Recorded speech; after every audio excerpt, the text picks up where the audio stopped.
Hello and welcome to another episode of Parker's Previews on Hit the Books on the Hammer Betting Network, which is now powered by Circa Sports. Bet like the pros with the world's largest sports book right at your fingertips. Circa Sports. Experience big app bets with the highest betting limits, better money line splits with the lowest hold percentage, the best customer service, and more. Sports betting on the go has never been better. Now you can download, fund, and bet like a pro from anywhere in Nevada. Get your new bookie today at circasports.com. Thanks for tuning in this week. Nice to be back after the Thanksgiving break. We're going to talk a little bit college football landscape after the regular season. And we're going to talk six picks this week about the college football conference championship games, some edges, some matchups there that I think are interesting. So we will dive into those. Thanks to those of you who have listened along and watched along this year. This show has been an opportunity for us to look at advanced stats and data and dive deeper into college football games so that we can be better consumers of college football content and smarter investors when it comes to those games. Going to hop right in with the college football landscape here. Just make sure that you're subscribed. All the Twitter accounts are right here below. You can find us at Spotify, YouTube, wherever you get podcasts or videos as well. So check that out. All right, this week we've got conference championship week, and it's kind of interesting. First thing I'm going to do is just point out the top four in the playoff. We have TCU all the way over here. Top four in the playoff rankings, rather. We have Georgia all the way out here to the right. Georgia and Michigan vying for two of the best opponent-adjusted defenses in the nation. And then your fourth team is USC. So a very clear split between playoff right now, as insofar as the college football playoff rankings matter right now. You got an interesting split. Michigan and Georgia are defense first teams that are certainly very good at offense as well. Very complete teams, very solid teams. Then you have TCU and USC, both of who are very good on offense, but worse than average on defense. So if you're trying to think about maybe some futures for the college football playoff, that's worth pointing out. You can also identify, Ohio State and Alabama are both right up here as well. They're both in the good offense, good defense category. TCU, USC, not so much. So if you're looking at futures for the college football playoff, you could start to think about what you would put a line on Michigan and Georgia just based on kind of the discrepancies in terms of team completeness this weekend. The matchups we're going to talk about today, let's kind of look at who's good, who's bad, and how they relate. USC is facing Utah. This one's very interesting to me because Utah won this last game, and you see that Utah is, well, not as good on offense as USC. They're much better on defense. I mean, almost a whole college football's worth of team away from USC here, being one of the top 10 teams in defense and still one of the top 20 teams in offense.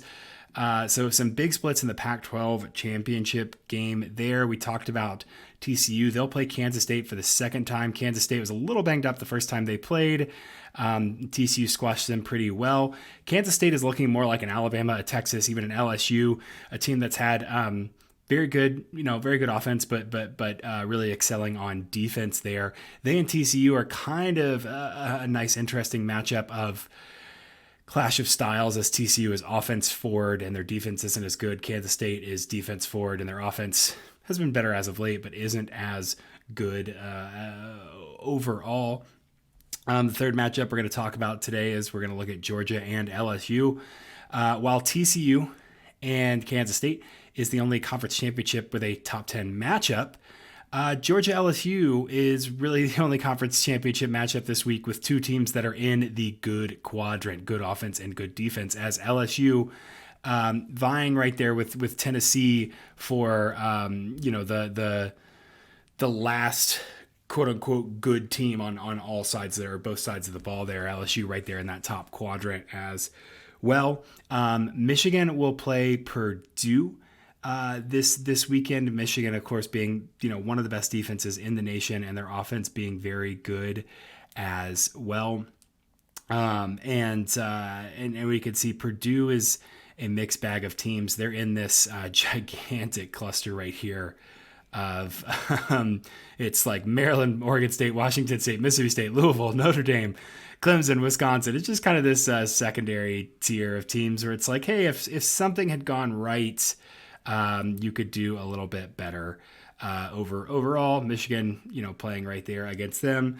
We're going to look at two more games. One of them is G5. We're going to look at UTSA and UNT. But the last one that we're going to look at is Clemson and North Carolina, which are mirror image teams of each other. North Carolina closer to USC in terms of a very good offense, but one of the worst defenses. In fact, 1, 2, 3, 4, 5, 6, 7, the seventh worst defense in the Power Five. Clemson, on the other hand, is again in that cluster of teams up here where their defense forward, but their offense is below average. So we'll talk about best on best and what that means. Some nice kind of landscape matchups here. You see teams making the conference championship that are good at one thing, that are exceptional at one thing, and decent at the others. Some of these teams who didn't make it, you can see, are really far off. You look at Baylor, who finished the season 6-6, compared to TCU. Offensive efficiency very close, but a pretty big gap in defensive efficiency. Same thing with LSU and Arkansas. LSU just a little bit better than Arkansas on offense, but much better on defense, which demonstrates the split there and why they might be a little bit different. You could even look at the difference between Michigan and their conference colleagues of Penn State, Minnesota, and Illinois here.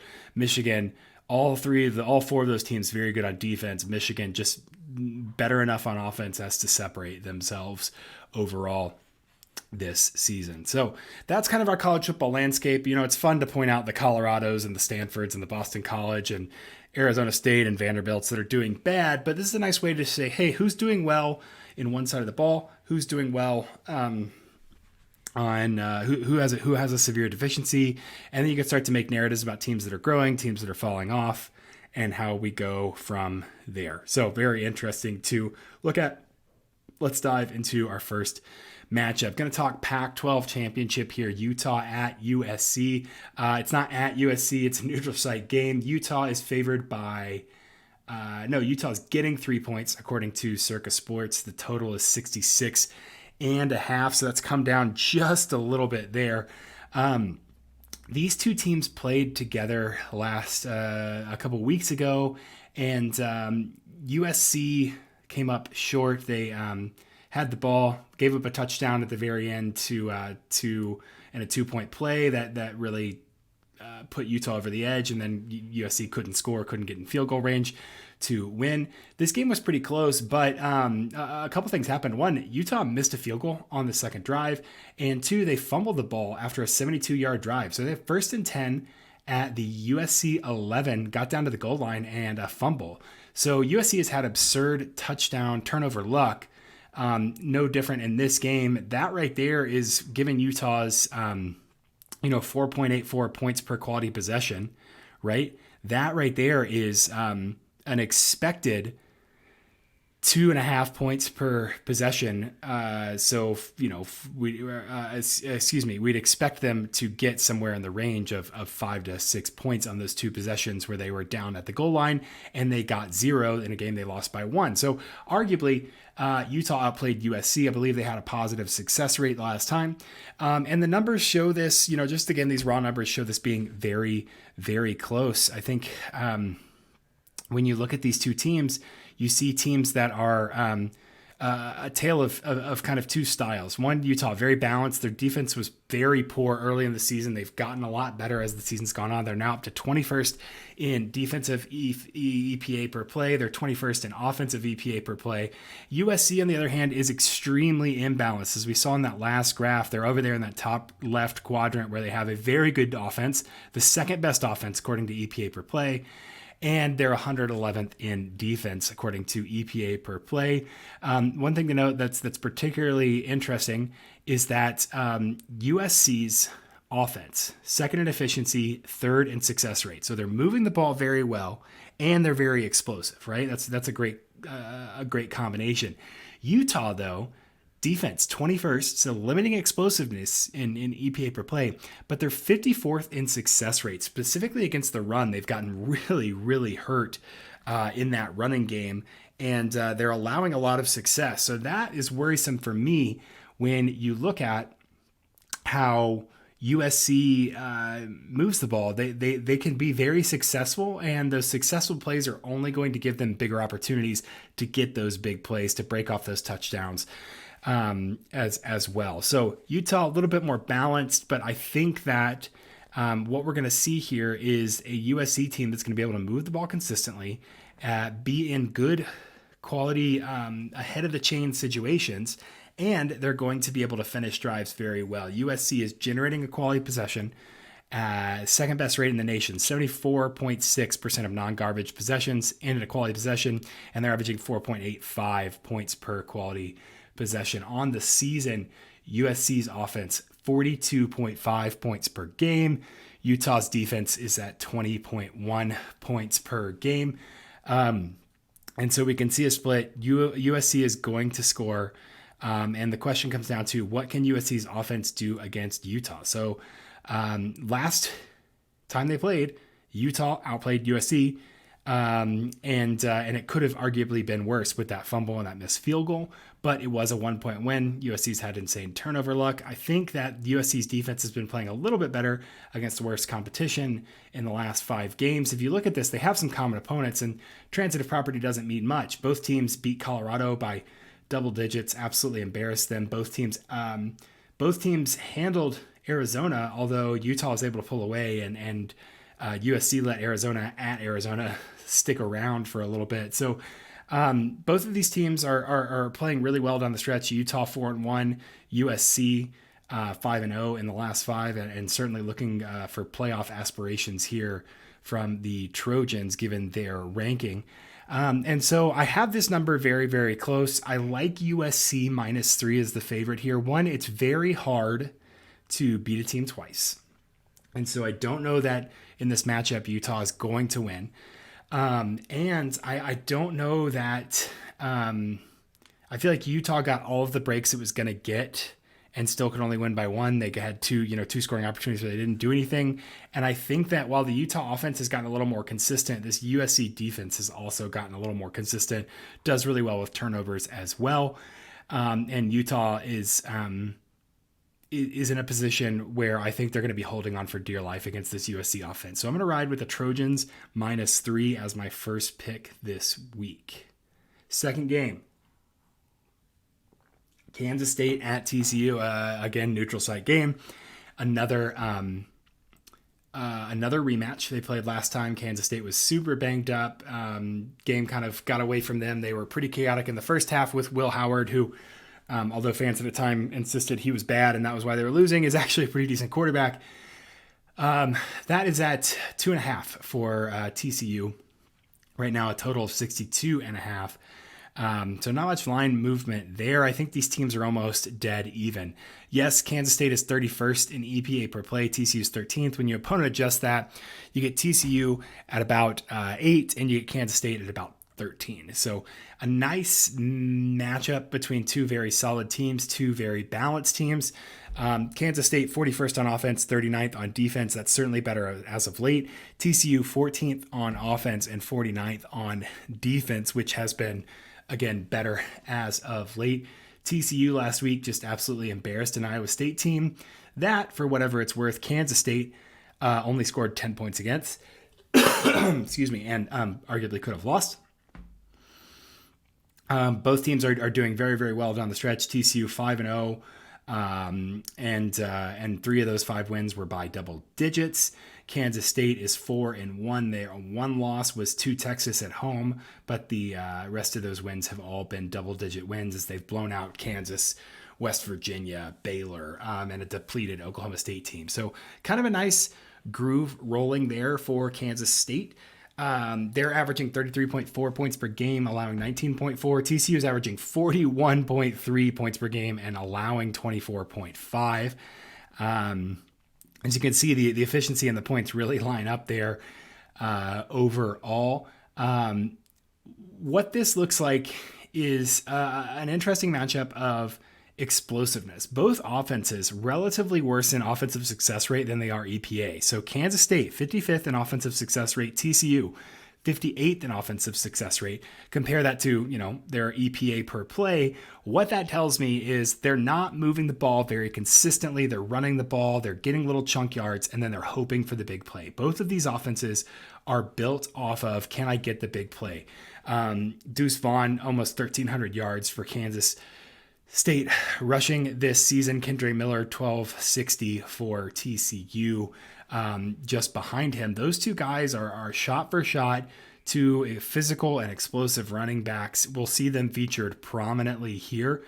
And Will Howard has not been bad in the pass game for Kansas for Kansas State since he took over. If you look at their stats, he has played, 132 pass attempts, has as many yards as Adrian Martinez in about 50 fewer attempts. He's 62.9 completion, 9.3 yards per completion, with 170.2 passer rating.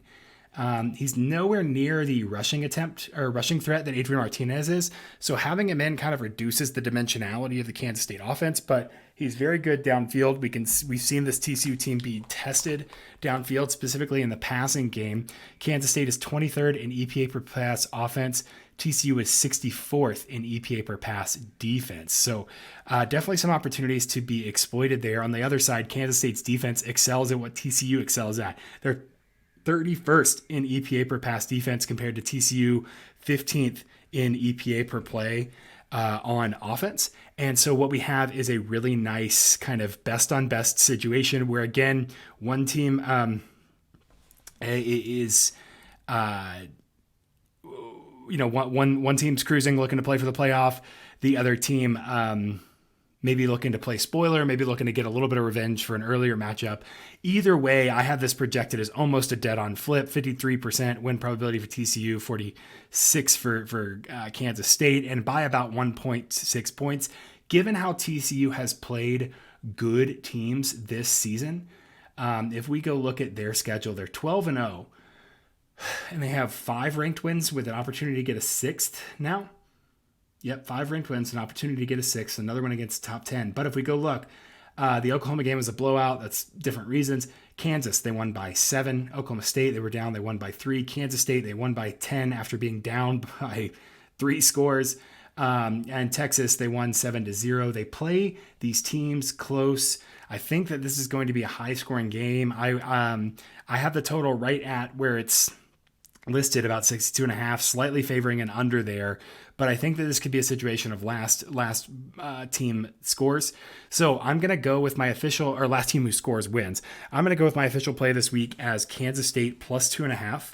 And I think that if you wanted to sprinkle some money on Kansas State money line, you would not be throwing that away. We'll call it a little piece of money there, a little just, something to keep it interesting, obviously. But I think the official, the better play is getting Kansas inside of a field goal to keep it close. This is going to be a stressful game. All right, looking at time, we're going to cruise through these last couple of plays. Georgia and LSU. Currently, I've got a line of 18. So that's moved a little bit from where I checked it yesterday with an under of 51.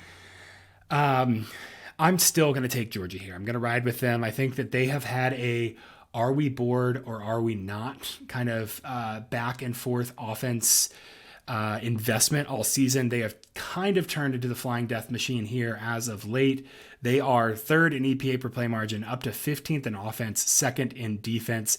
LSU certainly, if Jaden Daniels is hurt, is going to be much harder to function at all. Georgia's defense is averaging 11.3 points per game, which is just absurd. Texas A&M last week really frustrated LSU in a game that, just outright LSU should have won and really had no business being as close as 15 points in pretty embarrassing fashion. And so I think that we get the combination of Georgia Again, motivation has been flighty all season, but they are the obviously better team. I think it's going to be a low total. I don't expect LSU to score very much. I think that their playoff hopes certainly got dashed last week when they lost a game they probably should have won, and now are at 3 losses. So they can't even really play spoiler. They can just try to sneak out a win for Brian Kelly's first season, but it really doesn't matter much beyond, hey, we won the conference. Just, some teams were down. So a couple things that I think are interesting. LSU very bad at field position, 125th in starting field position, 76th in starting field position allowed.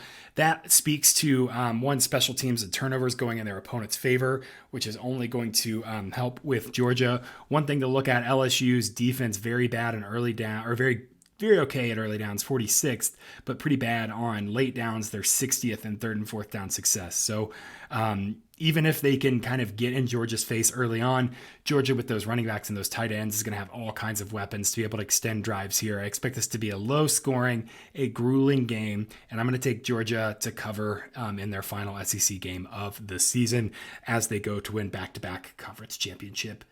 Go back-to-back national championships. They lost to Alabama in the conference championship last year. All right, another one quickly, Purdue and Michigan. This is one where the narrative is going to be the exact opposite. I think that Jeff Brom really wants to play spoiler here. Could be a lot of fun for them. Purdue this season is 8-4. They're 6-3 in the conference.